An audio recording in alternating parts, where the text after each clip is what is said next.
I've heard the term no-go zones when it comes to areas of big cities. Are these a real thing? Depends on the city, but yes, some cities have them. Good example, Rio has areas that you just don't go to unless you're from there. Good general advice actually for Rio. Have a local guide or you'll end up at the wrong place at the wrong time. Sure, they are a real thing. Everyone has a different definition of what they mean and where they are though. Some people have labeled whole countries as no-go zones. It all depends on your personal experiences and expectations. I live in Beirut. There are neighborhoods like Sabra where I would not go, not even in broad daylight. Heck yeah, they are. People in college at high school told me that their parents told them not to ever get off the trambus on these exact 3 stops. I was like, really? The second stop is where I get off to go home, lol. Sure, cities have chunks that are pretty sketchy that people would recommend not going to. Skid Row in LA for example. There are places where locals don't go or recommend you don't go at night. It's wise to listen to them. Yes, there are a number of parts of Manila that as a foreigner I'd never want to find myself in. Too easy to end up disappeared, mugged or chop-shopped. Actually Philippines wise, as a non-Asian looking foreigner most of Mindanao the Australian do not travel advice includes Davao City would be considered a no-go zone. You'd likely end up kidnapped and ransomed. Many cities have neighborhoods that are very dangerous if you don't know your way around and don't look like you belong there. To be frank, if you are literally not familiar with the fact that many cities have dangerous neighborhoods, you're exactly the kind of person who would be at high risk in those neighborhoods. Reading the comments, I think there are 2 definitions going on. There are the US cable news fear-mongering stories of no-go zones which are, by design, exaggerated to fuel confirmation bias. Those are in many ways BS. Then there is simply good advice for various cities around the world where depending on a variety of factors places you do not want to visit. That is based on common sense. If you have common sense, there are areas of cities you don't go to. If you are built different and can't afraid of anything, go wherever the fuck you want. There's always someone, somewhere who will feel sorry for you. Well, in Cape Town, South Africa there are red zones where ambulances and fire trucks are not allowed to go without police escorts. Definitely no Ubers. And most definitely as a tourist you should not be there. That to me is a real no-go zone. Higher murder rate than many war zones.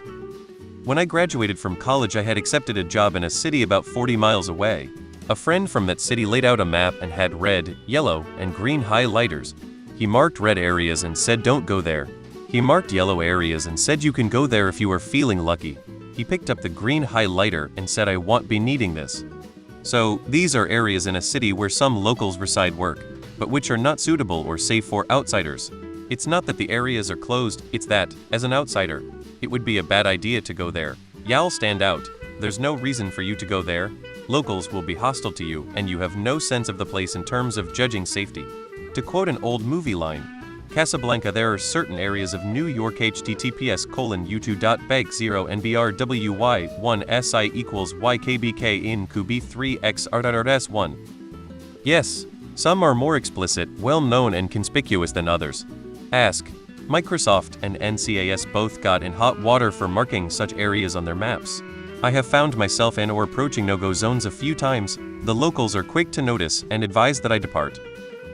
If you aren't involved in the local activities that increase danger, you'll be fine. If you're a guy, at least. I've been all over America and have lived worked in most of the cities folks say fall in that category. Usually, hiring dozens to hundreds of staff right off the street. I've had hundreds of ex-felons and active gang members work for me, in many states. Just be polite, mind your business, and don't act like a fool. There were a number of regions in Sweden that were listed by the police as in need of extra resources for various reasons. The conservative commontosphere latched onto this, and blew into this whole thing of areas that are patrolled by fundamentalist Sharia gangs who shoot at police, and leave residents cowering in their homes. I live in one of those zones in Stockholm. It's the chillest place I've lived in my life, and my kids have played outside unsupervised since they were 6. I read about the no-go zones in Berlin. Then I went to the area and it was just a normal neighborhood, but with women wearing headscarves. Some falafel shops, some hipsters, nothing scary. The tabloids love to sell fear. Anytime I visit a strange city, I ask a friend or coworker what areas to stay out of at night if I plan to get out much. Depends on what you mean.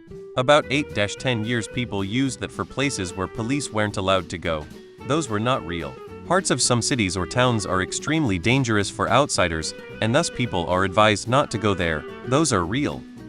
I remember Bobby Jindal, the former governor of Louisiana, who made this claim about London only for it to be later proved that he was bullshitting his listeners, spreading Islamophobic propaganda.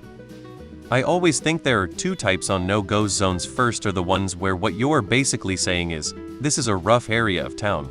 You can go, just be careful. And then there's the other type used by the media to fuel hate to other demographics. For example, I live in Birmingham, UK, described by one news site as no-go zone for non-Muslims. I must have converted without realizing and hallucinated drinking that beer in the middle of the street during the largest Christmas market in the area. Sigh. Yes, because if you are not familiar with local customs, if you are dressed like a tourist, look different, if you can't keep eyes off your phone, or are ignorant of the high crime locales, then there's a more than decent chance of getting held up and relieved of your possessions. Not going to happen every time, but better not to mess with the odds. This depends on the context. In the US, it seems to revolve around crime and drug use. In the UK, it's used as a tool by usually Islamophobic morons saying certain areas of a city are no-go areas for white people. As a white bloke from London, who lives in Birmingham, this is categorically not true. Yes, there's vast swaths of land in the UK that is out of bounds the common man. This is owned by the super rich generally,